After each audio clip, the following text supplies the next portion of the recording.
The craziest drugs that you have never heard of.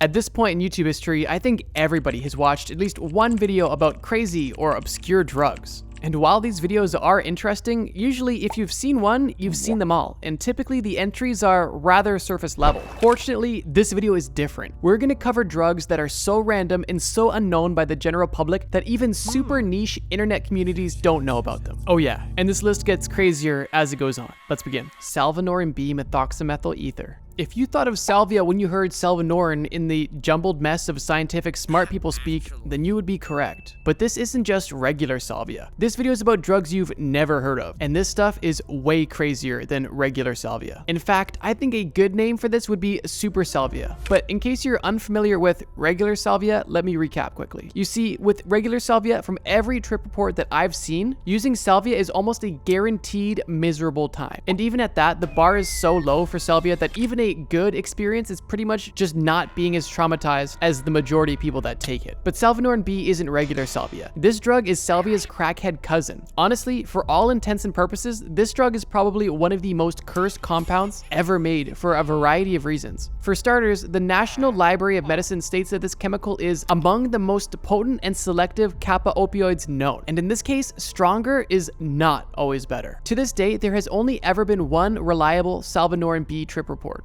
And that's simply because even some of the most seasoned psychonauts don't want to touch it. Likely because it's a cursed compound with a ridiculously long half-life. According to sources, Salvinorin B is 5 times more potent than Salvinorin A and lasts for a duration of 2 to 3 hours, which brings using this drug into the realm of sheer insanity. If you are crazy enough to want to try this drug, you would need to heavily mentally prepare yourself beforehand, because breakthrough drugs like salvia and DMT are known to cause time dilation, which means that your trip could feel longer than it actually is in real life. Time dilation is one of those things that's commonly discussed online, yet nobody really knows how or why it happens. In a post I found on the DMT forum, a user states, "I felt like I lived an entirely different life in the DMT world. It felt like 10 years or so. I even had a family." And if that's not crazy enough, another user commented on this post saying, "This happened to me on salvia, and I had absolutely no awareness of this life. I lived a whole lifetime in another life, and then zap, I'm in my bedroom. It was unsettling to me." And another user discussing his trip wrote, "What feels like an eternity only lasted 15 minutes. Keep in mind, this is just regular salvia, which only lasts 5 to 20 minutes. Considering Salvinorin B is 5 times more potent and lasts about 15 times longer, it's no wonder why so few even dare to try it. So what happened to the person that did take this compound? Well, for that, we actually need to look at the research paper. Yeah, a research paper. The doctors here had the psychonaut in the study measure his dose in micrograms, which is extremely tiny. An average dose of regular salvia is measured in milligrams, which is obviously much more. The psychonaut in this study, which is basically just a fancy name for someone who likes psychedelics, said the following about his experience with Salvinorin B.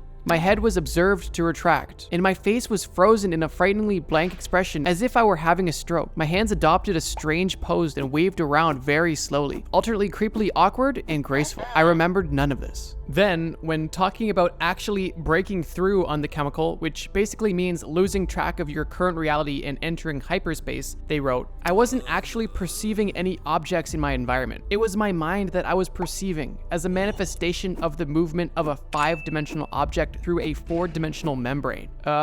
Whatever that means. Considering this was such a minuscule dose, I can't imagine the trip report someone might come back with if they took a full send level dose. Luckily for you guys, there is actually one other trip report on the entire internet, although it isn't reliable as an actual research paper. This trip report is simply titled, "I cannot comprehend what happened," and it's actually written by a career chemist who synthesized the compound himself, and upon taking it was transported into an entirely different life in the 1950s. This is his quote on the experience. "I fell through my floor into an endless array of eerie sounds. I eventually reached the bottom and felt my body hit the ground. A creature walked towards me and grabbed me by the neck and said, 'I don't know what you're doing,' in a disturbing voice. Then he threw me up and I landed. I stood up and realized that I was in the 1950s. The trip went from impossible events to me simply existing in a different time. I walked around on this street and found a newspaper on the ground. I could read each and every article, and on the top it read August 6th, 1953. I didn't know that it wasn't real. It was all I knew. I could remember my life, but it wasn't me. It was the life of a person that I was in 1953. I could remember my childhood, school years, first job, everything.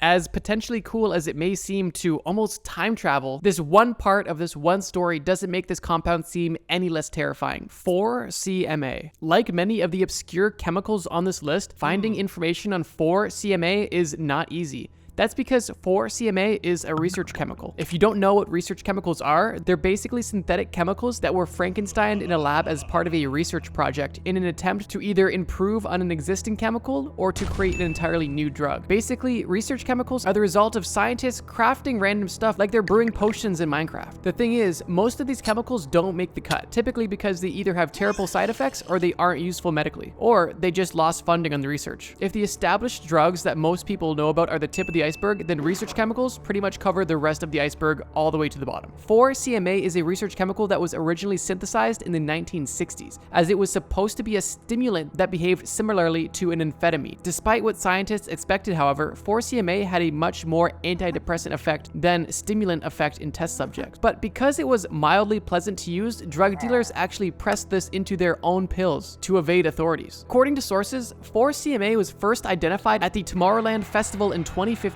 where a tablet was found in the possession of a drug dealer. Then it seemed to have disappeared, while a study conducted in 2019 reported detection of 4-CMA in pills once again. Now you might be curious, why is the slightly pleasant antidepressant on this list? Well, it turns out that this drug is highly neurotoxic to its users. In studies done with rats, it was found to permanently reduce serotonin, and in further studies done on it, it was also found that, quote, administration of 4-CMA caused a prolonged reduction in the levels of serotonin in the brain 1 month after injecting a single dose of the drug. In other words, it physically kills your serotonin receptors permanently. Now, to make things worse, there are still vendors that are knowingly selling this toxic chemical with no regard for the general public. This is bad because these drugs can easily end up in a wide variety of recreational pressed pills that are sold on the black market. In regards to this, in the Research Chemicals subreddit, one user wrote, "Nice. A substance that could fry your brain like only a lifetime of MDMA use could in one sitting," which I feel is pretty accurate. And it's even been reported that abusing this chemical could leave you with, quote, an irreversible depression that would be like an MDMA come down every day for the rest of your life. Although it's been speculating that reaching this state would require multiple large doses over a long period of time, if you don't want to take the chance at permanently damaging your serotonin neurons, I would strongly recommend staying away from this drug. I almost want to call 4-CMA super MDMA, but it's really not the case. It's honestly just the worst of both worlds. The upside of MDMA is completely subdued in 4-CMA, and the downside of MDMA is amplified to such an extreme degree there is absolutely no value in the trade-off. Pyros. No, not the TF2 pyro. Pyros is an abbreviated word for the class of drugs known as pyrrolidinopherones, and they're pretty much crack on crack. If you remember the bath salts epidemic from about a decade ago, well, pyros are to blame.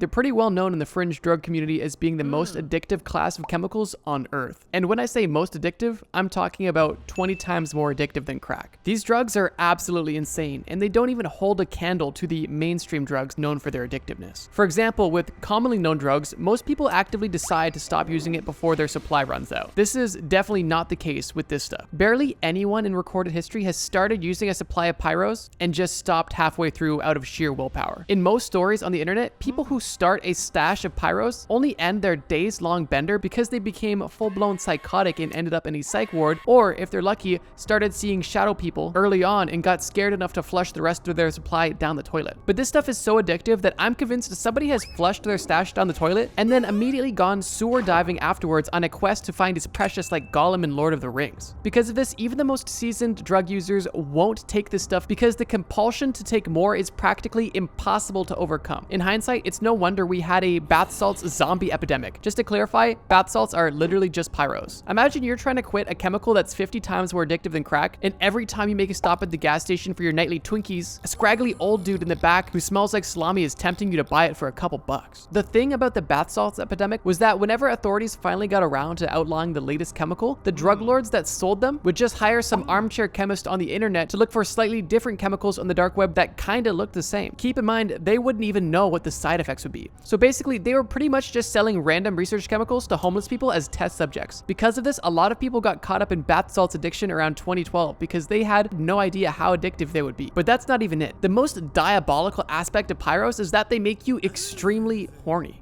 I'm not joking. Like a 64-hour edge session with no break or sleep until you literally pass out from exhaustion or get submitted to urgent care. They say that meth can turn you into a gooning degenerate, but this stuff is like meth times 5. To make matters even worse, somewhere along the way, armchair chemists on the internet somehow figured to conveniently turn this compound into vape juice, which pretty much makes this invention the world's worst jewel. So the next time your mom gets mad at you for your vaping addiction, feel free to remind her that there's some 45-year-old dude with scraggly hair in his basement vaping super crack and jorking it for 10 days straight. The amount of gooning behavior Pyros cause would literally make your average Discord moderator look like a Buddhist monk. Long story short, outside of their extremely addictive qualities, these drugs are well known for turning you into a D1 gooner. Like legitimately the Michael Jordan of gooning. From what I've read, this drug easily makes you the biggest degenerate in the world. Trust me when I say, Pyros are one diabolical class of drugs. 5-MeO-DMT. 5-MeO-DMT is basically DMT's mysterious grandfather. If you think the sorcerers we talked about in the medieval video were mysterious, you'll be even more intrigued by this chemical compound. This chemical is sometimes nicknamed the God molecule, and surprisingly, unlike other chemicals on this list, this substance is actually naturally occurring. But this isn't found in a mushroom or tree bark like normal drugs. 5-MeO-DMT is naturally occurring in toad venom, of all things. I mean, talk about hardcore. Unlike the more forgiving and consistently spiritual trip brought on by regular DMT, whether or not 5-MeO-DMT is going to be a glowing spiritual experience or an existential crisis was basically a coin flip. And that's a problem, because if you choose to inhale this stuff, it is reported that this trip could last up to 2 hours, which is 8 times longer than regular DMT's duration of roughly 15 minutes. And unlike most psychedelics in which people usually report pleasant experiences when they use the drug with reverence and respect, 5-MeO-DMT doesn't care how nicely you treat it. And that sucks because if you have a bad time, you could have a very bad time for up to 2 hours. Additionally, in my armchair psychologist opinion, I'd wager that a bad trip on 5-MeO-DMT is at least 10 times worse than a bad trip on regular DMT. To prove this point, I'm calling upon a popular website known to host trip reports. On this website, there's a category for bad trips. For context, with regular DMT, some titles of bad trip reports include First Breakthrough, Ego Loss and Bad Trip, Accelerating the Evil and Ego Death, A Cautionary Tale, Unprepared Liftoff into the Worst Case Scenario, and Too Much for a First Time.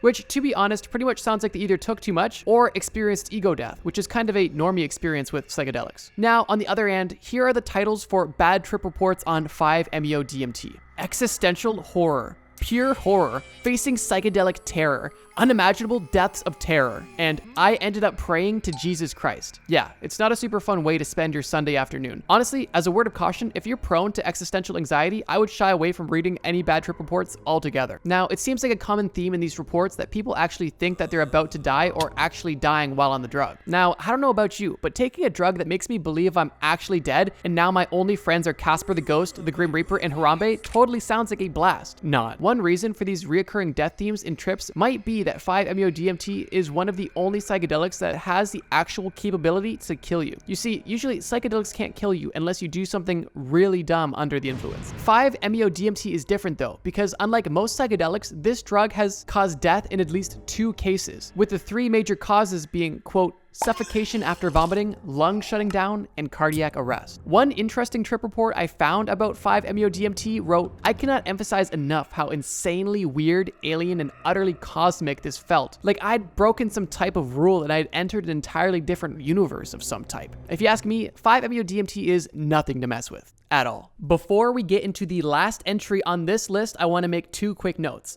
One, this video was actually a top 10, not top 5, but because of time reasons, we cut it in half. With that being said, the second part to this video is even crazier than this first part you're currently watching. Due to the nature of this video, it's rather risky for me to post videos like this, so unless you guys really want part 2, I likely won't post it. If you enjoyed this video and want to see the next even more crazy compounds, please tell me you want it in the comments, and maybe if this video gets 20,000 likes, we'll do it. So with that being said, let's get to the last entry on this list, technically the first half, duster. I know what you might be thinking. What on earth do you mean by duster? The nickname your elementary school bully gave you in 4th grade? A brush for dusting furniture? An American indie rock band from San Jose, California that was formed in 1996? Okay, nobody was thinking that one. No, I mean air duster. Air duster is the one drug that I can't state this clearly enough, you never want to use. And the reason is way more insidious than you may think. Duster kills your brain cells. By the way, air duster is not just compressed air in a can. The reason air duster is actually considered a drug is because it's mostly a refrigerant, not air. And because this gas is heavier than air, when most people are using it, their voice becomes very deep.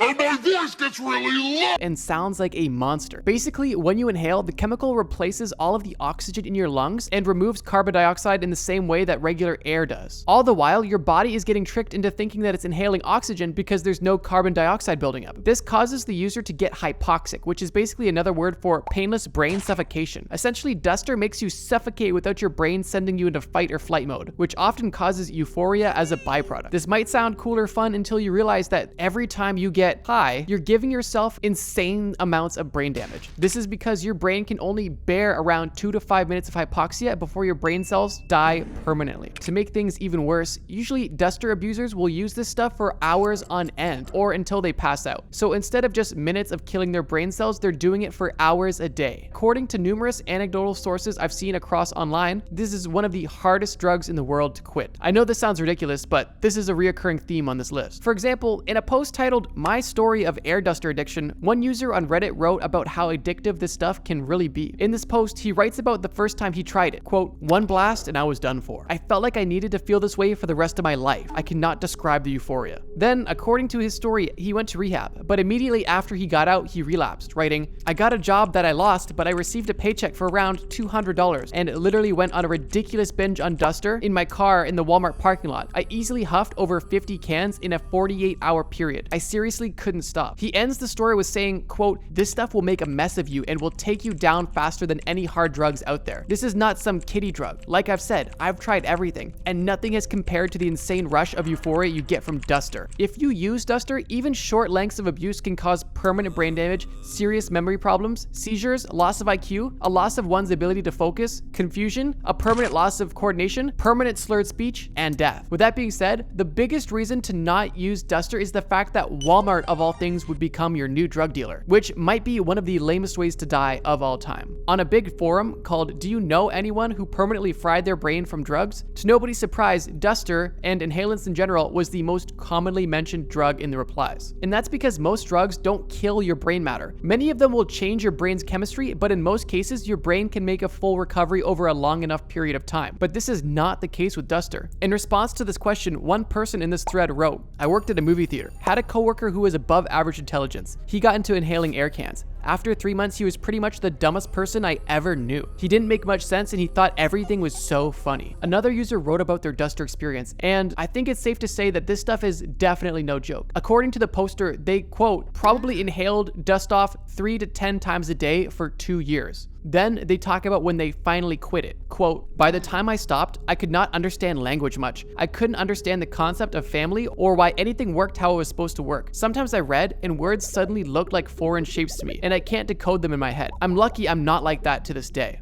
Yeah. Definitely don't take this drug if you value your life. All in all, I'd wager even the most hardcore drug nerds out there haven't heard of at least one of the chemicals I mentioned on this list. But if not, don't worry, because this is just the tip of the iceberg. Because like I mentioned earlier, there is another list ready to go if you guys want it. To summarize, some key takeaways are, don't use 5-MeO-DMT unless you want to buy a 2-hour timeshare in the shadow realm. If the weird guy from high school who took way too much interest in organic chemistry tells you he has some super salvia, don't take it. If a smelly looking guy with a blank stare starts eyeballing the air duster in your shopping cart at Walmart, don't give it to him. Don't ever take black market MDMA at a rave because it might cause an endless depression. And don't listen to anyone that says using bath salts is a good idea. And please, for the love of God, don't hit someone else's bath salts vape, especially if it feels sticky. Source: Trust me, bro. If you want to procrastinate even longer or stay up even later, check out this video about 7 weird ways you would have died in the Dark Ages.